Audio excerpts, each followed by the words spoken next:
वो ये है कि हिंदी और उर्दू का अक्सर जो ये फासला बना रखा गया है, दरअसल इसकी पैदाइश इकट्ठे हुई थी। इस ज़मीन की बुनियादी ज़ुबान जो थी वो ब्रज है।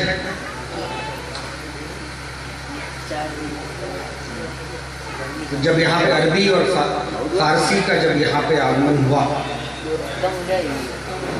तो उसके साथ पैदा हुई उर्दू। तुर्की ज़बान में उर्दू खेमे को कहते हैं, कैंप को कहते हैं।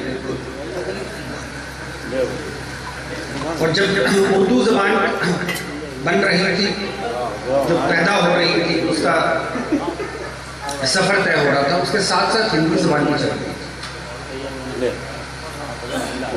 इस पीछे लफ्ज़ आपने देखा होगा ड्यूटी।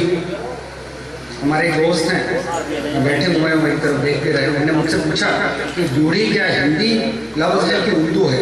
मैंने उनसे पूछा कि रात क्या हिंदी लफ्ज़ है कि उर्दू लफ्ज़ है। ये ज़बान एक ही है, इसकी पैदाइश इकट्ठे हुई थी। कुछ अल्फाज अरबी जिनने अख्तियार लिए उन्होंने उसको उर्दू बना दिया, जिनने उसको संस्कृत से अल्फाज ले लिए, कुछ ब्रज से अल्फाज ले लिए, उन्होंने उसको हिंदी बना दिया। जनाब ये ज़बान एक ही है। ये कभी कभी मैं समझता हूँ कि ये इसको कवि सम्मेलन मुशायरा कहना ही गलत बात है। ये आप मुशायरा कहें तो यही बात है, कवि सम्मेलन कहें तो यही बात है। मैं साथी के लिए माजरत चाहता हूँ कि मैंने बीच में इस पर खलल पैदा किया। बात क्या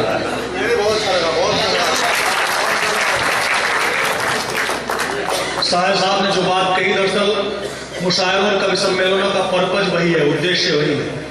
हमारा काम है ऐसी नज़ीरें पेश करना, उन बातों को बताना, आम आदमी तक उन चीज़ों को पहुंचाना जिनके बारे में बहुत सारे भ्रम हैं। और शायरी का तो मतलब ही है जोड़ना।